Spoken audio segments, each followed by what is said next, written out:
各位观众朋友们，大家好，现在是美国东部时间1月29日，这里是华尔街电视、华尔街网报。现在呢，我们继续为您带来有关中国以及世界的最新消息。仍然要为您关注到的呢，是有关于武汉肺炎的最新情况。一起来看到的是来自华盛顿邮报的观点文章，作者是著名的记者潘文。文章介绍说，冠状病毒的流行在中国不仅仅是一种疾病，这是对习近平的统治以及2012年他上台以来执掌中国方向的最严峻的挑战。现在赌注非常高，预测习近平的政治生涯终结还为时过早，但是这一流行病显然正在将中国和习近平的执政方式震动其核心。自从1949年中国革命以来，中国共产党内部的中心矛盾一直是在红卫兵与专家之间，在意识形态与知识之间。这种紧张关系具有现实意义。在1957年的反右运动中，多达65万中国知识分子或者是专家被派往中国，因为他们不够红。而大跃进标志着红色经济政策的高潮，并且导致死亡，当时饿死了大概3000万人。而中国的文化大革命在1966年至1976年间发生，又有数百万受过教育的中国人被忠于党主席毛泽东的团伙所迫害。而毛泽东死后，邓小平结束了文化大革命，重新任命了专家到中国各地担任许多职务。邓小平把中国带到了经济现代化的道路上，而红卫兵和专家们之间也休战了。红卫兵确实曾经抬起丑陋的头颅，比如在1989年6月4日，邓小平命令中国人民解放军镇压民主示威活动，而在中国各地造成数百人丧生。尽管如此，中国的总体势头还是偏向专家。在2000年代的某个时候，中国最强大的政治机构政治局常委的所有7个人员都是工程师，这清楚地表明，在中国仍然是由专家负责。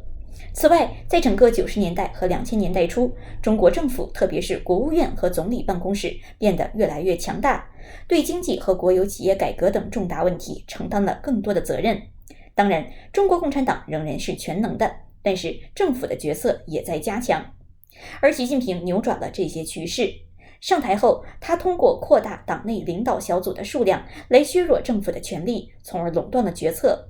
他任命自己担任大多数部门的主席，绝非偶然。这些部门包括负责经济改革、外交事务、内部安全、创新和技术的各个部门。而在2018年，习近平通过宣布自己为终身总统，基本上炸毁了邓小平所建立的政治继承体系。习近平还发起了一场反西方意识形态的腐朽运动，甚至命令审查员从内容不够红色的书中撤出中国大学图书馆。当世界银行时任行长罗伯特·佐利克问习近平他对中国未来发展的优先考虑是什么时，习近平回答说，是8686万共产党员。在习近平看来，红卫兵比专家更重要。但是冠状病毒挑战了习近平所建立的系统，这是其他任何时间所没有的。习近平被迫向专家屈服，如中国人所言，这是一次前所未有的举动。习近平任命被他压制的总理李克强为负责处理病毒的领导小组的负责人，是李克强而不是习近平前往武汉对该病毒一线进行监督，以制止病毒的传播。习近平为什么允许李克强走出他的阴影？首先，与习近平不同，李克强是一个专业人士，他已经处理了好几次流行病，不是一次，而是2次。根据香港政治分析家赖安·麦努奈尔的说法，当李克强是河南省的掌舵人时，在一次丑闻事件中，成千上万卖血的中国人感染了艾滋病毒。艾姆努尔指出，在2003年严重的非典流行期间，李克强对河南的800名官员进行了纪律处分，以执行旨在抗击该疾病的卫生措施，这一数量远远超过了其他省份的官员。而中国网民暗示了第二个原因。有一位用户在中国版的 Twitter， 也就是微博上写道，现场没有看到那个很多小组的负责人。这个帖子很快消失了。当然，如果该党没有控制病毒，习近平也可以把李克强树立成罪人。迄今为止最好的年表，有一位中国记者在武汉所写，强调了中国红卫兵与专家之间这场斗争的悲剧性结果。病毒于12月8日首次出现后的几周内，北京和上海的研究人员对冠状病毒进行了测序，并且确认了疾病的起源。按照时间顺序，中国的专家迅速开发出了测试试剂，并将其分发到全国各地的省级疾病预防控制中心。这是一项快速专业的工作，并且已经与世界卫生组织共享。但是与此同时，中国领导人对中国人的热情却不及中国专家对世卫组织的热情。从党的领袖那里领命的官僚没有与病毒做斗争，反而是压制了有关病毒的新闻，并且威胁要起诉那些试图打破信息僵局的人。按照时间顺序，在12月30日，武汉市卫生委员会向医院、诊所还有其他医疗单位发出命令，禁止发布有关疾病治疗的任何信息。而在1月12日至1月16日的每一天，武汉市卫健委宣布没有新病例，也没有与病毒有关的亲密接触，而同时病毒正在肆虐。正如上述记者所言，政治优先，首先要保持稳定，这是习近平的体制。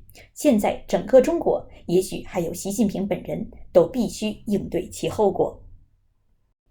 下面呢，要为您带来的是一段专访内容。本次采访对象是美国哥伦比亚大学微生物和免疫学系教授，美国著名的病毒学家，美国病毒学学会主席文森特·拉卡涅洛。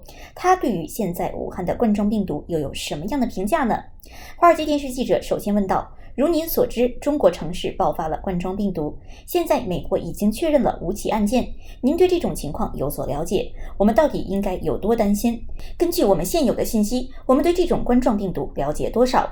对此，拉卡涅洛教授又是如何作答的呢？ Well, so far, most of the deaths appear to be in older people, people over 65, and many of them with other health problems. Younger people can recover from this infection. So I think that's a good sign. It sounds better than, say, flu, where younger people can die of influenza. So I don't think we should worry all that much. However, it is spreading, and how much it's going to spread, we don't know, but I have a feeling it's going to move globally. Certainly it's already in a few other countries, and we can expect it to spread more here in the U.S. So it's obviously something that has to be dealt with, but it's not like it's going to kill everyone that it infects. So I think probably the level of panic is necessary. At some point it will stop, just like the SARS outbreak, which also started in China. That stopped eventually, and I think this one will as well. It's just a matter of how much longer it goes. 那么这里呢，拉卡涅洛教授说，好吧，到目前为止，大多数的死亡似乎都发生在老年、65岁以上的人，以及有许多其他健康问题的人身上。年轻人可以从这种感染中康复，所以我认为这是一个好兆头。这听起来比流感能使年轻人死亡更好。因此，我认为我们不必为此担心太多。当然，它正在蔓延，它将传播到什么程度，我们不知道。但是我感觉它肯定会在全球范围内发展。它已经在其他几个国家和地区出现，我们可预期它会在美国更多传播。因此，显然这是必须处理的事情，并且不会杀死感染的每个人。我认为恐慌的程度可能没有必要，就像在中国开始爆发的 SARS 疫情一样，这种疫情最终也将停止，只是要花费多长时间的问题。而华尔街电视记者继续问道，正如您可能已经听说的那样，武汉正在受到封锁，而邻近的城市也在受到封锁，这影响了超过5000万人。因此，这意味着基本上所有的公共交通都将被停止，外来的航班也将停止。你是否认为中国政府做出了正确决定，或者你认为应该有比目前的隔离更好的方法？对此，拉卡涅洛教授是这样回答的。Well, it seems to me that it's late because the virus has already left Wuhan, and as you know, it's in many other places in China. It's already overseas in a number of countries. So I'm just not sure the effect it's going to have. It may limit additional spread from Wuhan, but it's already elsewhere, and from those other locations, it's going to cause outbreaks as well. I don't know how effective such travel bans are. Some of them have been studied in the past, and their effectiveness is not clear because people find ways to get around it. So while I think it's not a bad thing to do, of course, you can't have a travel ban indefinitely. You're going to have to at some point allow people to travel again. And so I'm just not sure that it's going to be a long-term solution. 这里呢，拉卡涅洛教授说，在我看来，这已经很晚了，因为病毒已经扩散了。而且你知道，在中国的许多其他地方，还有许多国家和地区，现在已经传播。我只是不确定这样的封锁会产生什么样的效果，它可能会限制来自武汉的额外传播，但是病毒已经在其他地方传播了，也将导致爆发。我不知道这样的旅行禁令会有多有效。过去的科学家已经对一些旅行禁令进行了研究，其有效性尚不清楚，因为人们可以找到解决办法。但是我认为这不是一件坏事。当然，你不能无限期的禁止旅行，在某个时候，你将不得不允许人们再次旅行。因此，我不确定这是一个长期的解决方案。而华尔街电视记者继续问道，现在我们听到很多数字，尤其是在媒体上，有关这场爆发到底将有多严重，有很多不同的信息。我听到了 R0 高达 3.8 这样的数字，并且有科学研究表明，在2月的第一个星期末之前，将有超过20万人患上这种疾病。那么，我们应该对这些报告给予多少信任？我们真正拥有的最佳科学证据是什么？媒体报道是否准确，还是你认为恐慌已经过分夸大了？对此，拉卡涅洛教授是这样回应的。I think that overblown estimates get headlines, and so they're very popular. But SARS only infected 8,000 people globally, and this is a virus very similar to SARS. I think the R0, the average is around 2. Okay, so I think some people are just taking that. Now we have 2,000 cases, so it can go to 4,000 and then to 8 and 16. But that assumes that the efforts of the health authorities have no effect. So if we can identify cases effectively, and I think that's being done very well in China, and identify contacts of cases, keep after those individuals to make sure that they don't develop disease and transmit it, I think we can reduce the R0, because, if you reduce the amount of time people are in contact with others and transmitting the virus, you reduce the R0. If we can get it to 1, then the epidemic will burn out, because one is not enough to sustain an epidemic. So I am confident that the measures in place, and not just in China, but in other countries, whenever there's an introduction, they isolate the patients and so forth. I think those are measures to take. I think we are more advanced than we were in 2003 with SARS. So I think a combination of that and growing population immunity. Remember, at some point, people get immune to infection, and although we don't know what fraction needs to be immune to stop spread of this virus, at some point we will get there, and it will help in curtailing the outbreak. So I think we'll probably end up with numbers similar to SARS, maybe slightly larger, but 200,000 seems to be too much. 这里呢，拉卡涅洛教授回答说，我认为那些过分夸大的估计有可能更受欢迎，成为头条新闻，他们非常受欢迎。但是 SARS 在全球感染了8000人，这是一种非常类似于 SARS 的病毒，所以应该也在那个数量级。我看到 R0 现在的平均估计值是2左右，现在我们已经有2000例，因此可以达到4000、8000、16000例，但是不会一直这样分贝，除非假设卫生当局的努力没有效果。因此，如果我们能够有效地确定病例，我认为这点中国做得很好，并且在这些人确诊之后，再确定这些病例的接触者，以确保他们不会患病并且传播疾病。那么我认为我们可以减少这种传播情况，因为如果你减少与他人联系传播病毒的时间，就可以减少 R0。如果我们能将 R0 降到1以下，那么流行病就会被烧尽，不足以维持流行。因此，不仅在中国，而且也在其他国家，只要采取了这些措施，将患者隔离，那么我认为这些就是必要的。我认为我们比2003年 SARS 时更加先进。因此，我想这与人口免疫力增强相关。请记住，在某个时候，人们会对感染具有免疫力。而且，尽管我们不知道阻止这种病毒传播需要的免疫群体是多少，但是在某个时候我们会达到那里，这将有助于减少爆发。因此，我认为我们最终可能会得出与 SARS 相似的数字，也许稍微大一些，但是20万对于我来说似乎太大了。华尔街电视记者继续问道，人们经常谈论的另外一个问题是数据或者是报告造假的问题。中国政府报告了几千个确诊病例，但是许多人猜测实际数字可能大得多。如果你认为中国政府确实漏报了，这将如何改变你对评估结果的严重程度的分析呢？还是你认为这无关紧要？对此，拉卡涅洛教授是这样回应的。Well, I think that it's already more extensive than they originally estimated, right? Because based on the latest number of cases, so I see official reports of 2,000 cases at the moment, and that doesn't make sense with the R not being 2 based on 40 cases in December. So they probably underestimated the original number of infections. In fact, I think so. Now we understand that this began in November last year, most likely. The first reported case was December 1st, so that means infections had to start in November.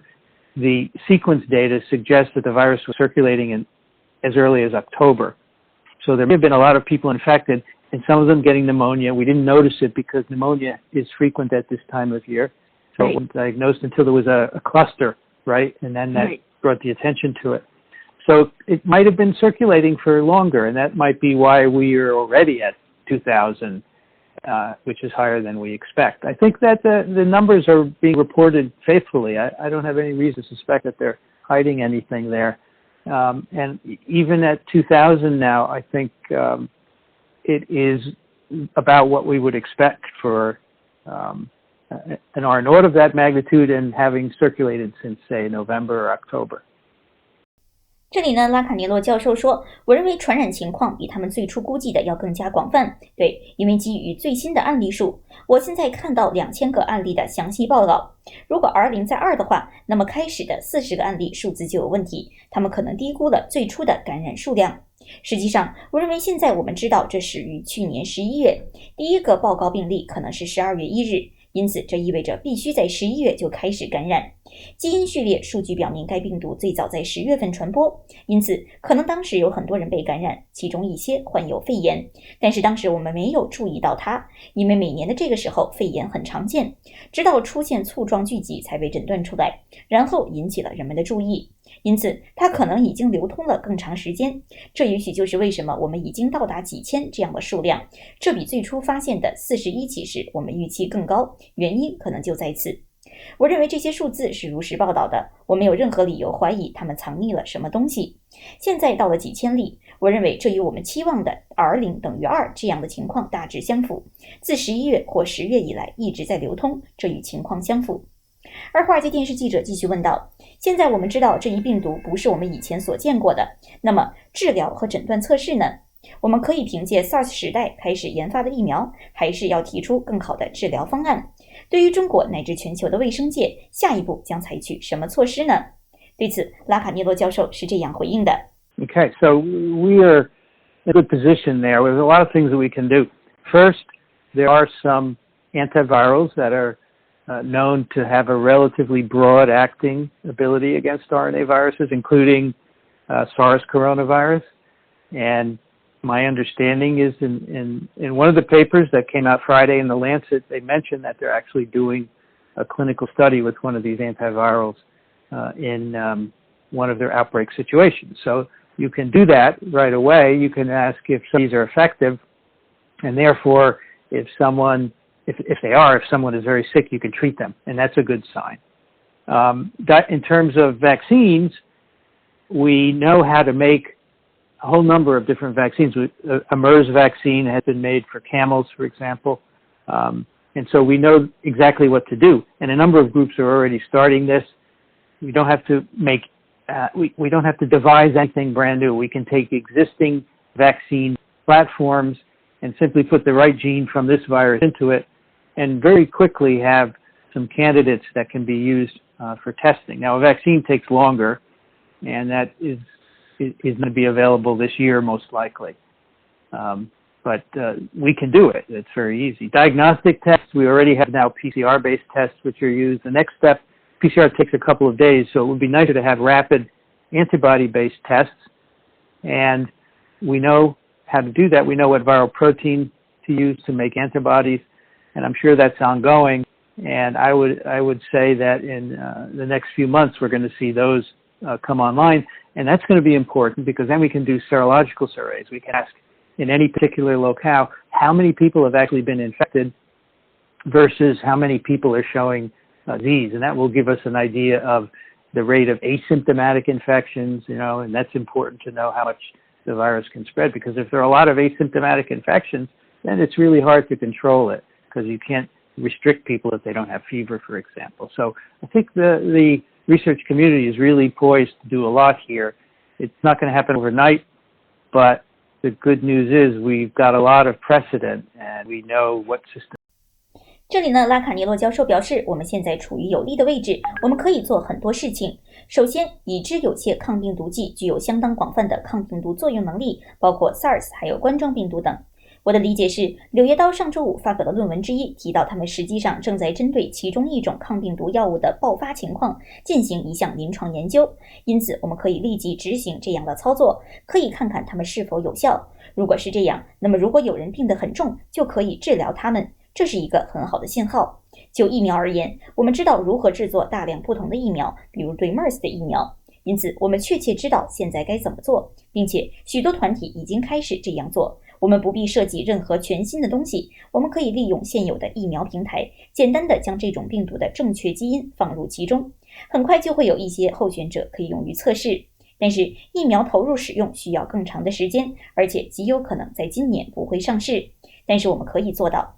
很简单，说到诊断测试，现在我们已经有了基于 PCR 的测试，但是 PCR 需要几天的时间，因此进行基于抗体的快速测试会非常好，而且我们知道应该怎么做。我们知道用来制造抗体的病毒蛋白，而且我确信这仍在进行当中。我想说的是，在接下来的几个月中，我们将看到这些产品上线，这非常重要，因为只有这样，我们才能进行血清学的调查。我们可以在任何特定区域中实际感染，看到多少人，以及暴露多少人。这将使我们对于无症状感染的发生率有所了解，这一点很重要。要知道，这样的病毒可以无症状感染，这很难控制，因为例如你不能限制没有症状的人。因此，我认为研究界真的准备在这方面做很多事情，这不会在一夜之间发生。但是好消息是，我们有很多先例，而且我们要知道用什么系统。而华尔街电视记者继续问道，另外一个人们经常谈论的问题是，在 SARS 那个时候，疾病的爆发始于北京，这是设施相对发达、城市设备齐全的大都市。而这次病毒来源是武汉市中心的海鲜市场，而且许多最初的案例来自邻近的小城镇还有农村地区。在那些地方，卫生设施相对欠发达，医生人员不足。现在我们看到中国将资源转移到武汉，但是缺乏专业人才以及附近医疗机构的不发达性质，也将使得这种情况变得更复杂。如果是这样，情况会变得更糟吗？对此，拉卡涅洛教授是这样回应的。I don't think so, because right now there's not much we can do if someone has this infection. The most important thing we can do is to find out if they're infected, so the diagnostics have to be done. And that's why I say we have to develop an antibody diagnostic that could be done in any area and doesn't require a sophisticated laboratory like PCR does. But just finding out who's infected and being able to quarantine them, I think can be done in many conditions, as we have seen in Africa with the Ebola virus outbreaks. You can establish quarantine conditions in very resource-restricted areas. So I'm not too worried about that. I think once and I think from what I can see that the government is doing a good job at identifying infections and isolating them and looking for contacts. So I don't worry about that particular issue in making outbreak worse. 这里呢，拉卡涅洛教授表示，其实我并不这么认为，因为目前所有人感染中，我们可以做的重要的事情就是找出他们是否被感染，并且进行诊断。这就是为什么我说我们必须开发一种抗体诊断方法。这样的诊断方法可以在任何领域进行，并且不需要像 PCR 那样使用复杂的实验室。但是，正如我们在非洲爆发的埃博拉病毒所能看到的那样，我认为只要发现谁被感染，并且能够进行隔离，就可以在许多情况下完成对疫情的控制。你可以在资源非常有限的区域建立隔离条件，所以我并不太担心。我认为政府现在在识别感染、隔离以及寻找联系人方面做得很好，所以我并不担心。而华尔街电视记者继续问道，另外一个问题引起媒体的广泛关注是突变的可能性。这是一个通常被误解的概念，你能不能向我们解释什么突变，以及我们应该对突变的可能性有多担心？这在预防和传播疾病方面意味着什么呢？对此，拉卡涅洛教授是这样回应的。So last week, I think, a vice health minister in China said that he was worried that the virus would mutate and become more transmissible or more virulent, right? And this is a common thing to say in any new outbreak. The reality is that viruses like this one, this new coronavirus, every time they infect a person, they're mutating always. Viruses make mistakes when they copy their genetic information, and new viruses always contain a lot of mutations compared to the ones that infected you, but most of them don't have any consequence. They don't change the properties of the virus. What we worry about is a virus getting more lethal, but we have actually never seen that happen in any outbreak. Usually the virus that enters the population is quite well adapted to people. It is able to transmit. It causes a certain amount of disease.